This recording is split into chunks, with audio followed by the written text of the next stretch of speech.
तुम्हालाही पूर्ण नॉलेज नाही आहे आणि तुमच्या पार्टनरला पण नॉलेज नाही आहे आणि या फक्त अज्ञानामुळे काही लैंगिक समस्या उद्भवतात। आता स्वाभाविक आहे, नवीन नवीन लग्न झालेलं आहे, नवीन नवीन उत्सुकता आहे, तर प्रश्नच नाही की तुम्हाला प्रीमॅच्युअर इजॅक्युलेशन होऊ शकतं। ते त्यांचं पार्टनरचं सरळ म्हणणं असतं की याच्यामुळे मला सॅटिस्फॅक्शन होत नाहीये आणि असंच जर चालत राहिलं तर मला यांच्याबरोबर राहायचं नाहीये। कारण की आजच्या युवा पिढीमध्ये जे सहनशक्ती असायला पाहिजे ती खूप कमी होताना दिसून येते आहे, कारण आपण धावपळीच्या जीवनामध्ये जगतो आहे।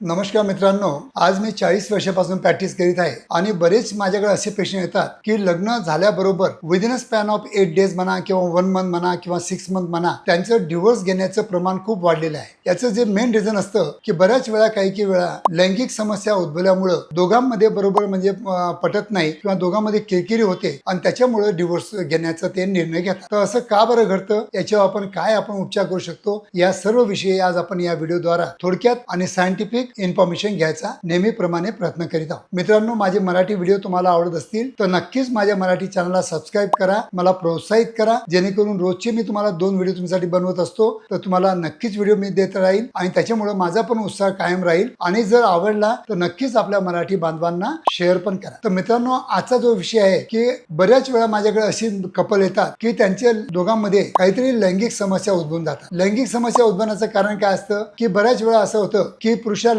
प्रीमॅच्युअर इजॅक्युलेशन असतं की त्यांना प्रीमॅच्युअर इजॅक्युलेशन असल्यामुळे त्यांचं पार्टनरचं सॅटिस्फॅक्शन होत नाही आणि त्याच्यामुळे ती नाराज होते आणि त्याच्यामुळे ते कपल ॲज अ कपल माझ्या क्लिनिकला येतात। आणि जेव्हा ते त्यांची हिस्ट्री घेतो तर ते त्यांचं पार्टनरचं सरळ म्हणणं असतं की याच्यामुळे मला सॅटिस्फॅक्शन होत नाहीये आणि असंच जर चालत राहिलं तर मला यांच्याबरोबर राहायचं नाहीये। कारण की आजच्या युवा पिढीमध्ये जे सहनशक्ती असायला पाहिजे ती खूप कमी होताना दिसून येते आहे, कारण आपण धावपळीच्या जीवनामध्ये जगतो आहे, आपण अत्याधुनिक युगामध्ये जगतो आहे आणि त्याच्यामुळे काय होतं की काही डिस्कशन न करता, कोणाच्याकडून काउन्सिलिंग न करता डायरेक्ट आपल्या क्लिनिकला निर्णय घेऊनच केव्हा माझ्या क्लिनिकला पेशंट येतात। तर मित्रांनो, आज याचं प्रमाण वाढण्याचं एकच कारण आहे की ज्याप्रमाणे आपण लग्नाच्या अगोदर कुंडली बघतो त्याचप्रमाणे आपण लग्नाच्या अगोदर प्री मॅरिटल काउन्सिलिंग जर तुम्ही करून घेतलं तर मला वाटतं की विवाहानंतर ह्या समस्या उद्भवण्याचे कारण असतात ते खूप कमी होऊ शकतात। कारण की इथं काय असतं की तुम्ही लग्न तर करून बसता, तुम्हालाही पूर्ण नॉलेज नाही आहे आणि तुमच्या पार्टनरला पण नॉलेज नाही आहे आणि या फक्त अज्ञानामुळे काही लैंगिक समस्या उद्भवतात। आता स्वाभाविक आहे, नवीन नवीन लग्न झालेलं आहे, नवीन नवीन उत्सुकता आहे, तर प्रश्नच नाही की तुम्हाला प्रीमॅच्युअर इजॅक्युलेशन होऊ शकतं। जर तुम्हाला काही प्रीमॅरिटल एक्सपिरियन्स नसेल तर नक्कीच तुम्हाला प्रीमॅच्युअर इजॅक्युलेशन होऊ शकतं आणि त्याच्यामुळे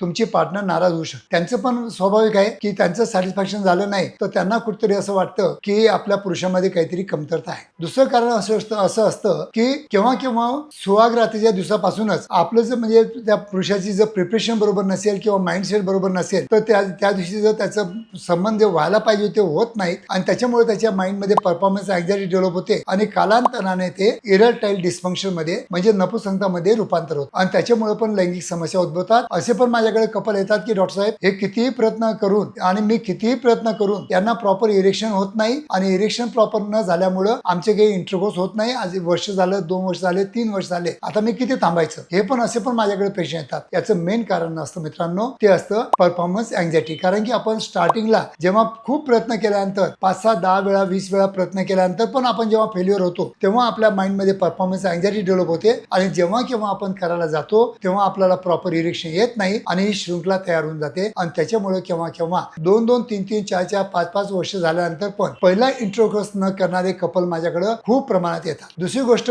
केव्हा असं होतं की पुरुषांमध्ये काही दोष नसून स्त्रियांमध्ये काही दोष असू शकतात की जितकं त्यांच्या पार्टनरकडून त्यांना कॉपरेशन एक्सपेक्टेशन असतं तितकं त्यांना मिळत नाही आणि त्याच्यामुळे पण केव्हा लैंगिक समस्या उद्भवतात आणि त्यांचा डे बाय डे पुरुषांचा इंटरेस्ट कमी होतो आणि त्यांच्या 2 सेक्शुअल ऍक्टिव्हिटी मध्ये गॅप कमी होत राहतो। पण जेव्हा त्यांना मूलबाळ होत नाही तेव्हा ते ॲज अ कपल माझ्याकडे येतात आणि म्हणतात, डॉक्टर साहेब आम्हाला मूलबाळ होत नाही। जेव्हा आम्ही त्यांना फ्रिक्वेन्सी विचारतो तर ते म्हणतात की महिन्याला 2 महिन्याला आम्ही एखाद्या वेळेस करतो। जर तुम्ही महिन्या 2 महिन्यामध्ये एखाद्या वेळेस करत असाल तर तुम्हाला इन्फर्टिलिटीचे प्रॉब्लेम येणारच आहे। जेव्हा आम्ही एक्झामिनेशन करतो दोघांची, दोघेही एकदम नॉर्मल असतात, दोघांमध्ये काही दोष नसतो, पण तेव्हा आम्हाला कळून चुकतं की यांच्यामध्ये जे सेक्शुअल ऍक्टिव्हिटी ज्या ओव्ह्युलेशन पिरियड मध्ये व्हायला पाहिजे ती होताना दिसून येत नाही आणि त्याच्यामुळे यांना इनफर्टिलिटीचे म्हणजे मूलबाळ न होण्याचे यांना प्रॉब्लेम येत आहे. तर मित्रांनो, या छोट्या मोठ्या समस्या असतात, जर प्री मॅरिटल काउन्सिलिंग करून जर या सॉल्व्ह करून करण्यासारख्या असतात तर कृपा करून मी तुम्हाला सांगतो की लग्नाच्या अगोदर तुम्ही जसं फोटो सेशन करता, व्हिडिओ शूटिंग करता किंवा कुंडलीला महत्व देता, त्याचप्रमाणे किंवा तुम्ही शॉपिंगचं महत्व देता किंवा ड्रेसिंगला महत्व देता, जे तयारी करता लग्नाची, त्याच तयारीमध्ये एक तयारी अशी पण ठेवा की ॲज अ कपल आपण डॉक्टरांकडे जाऊया, मार्गदर्शन करून घेऊया, काही आपल्या अडचणी असतील तर आपण सांगूया, काउन्सिलिंग करून घेऊया. ह्या जर असं जर समाजामध्ये जर घडलं तर मला वाटतं की डिवोर्सचं प्रमाण 50% पण कमी होऊ शकतं. कारण डिवोर्सचे जे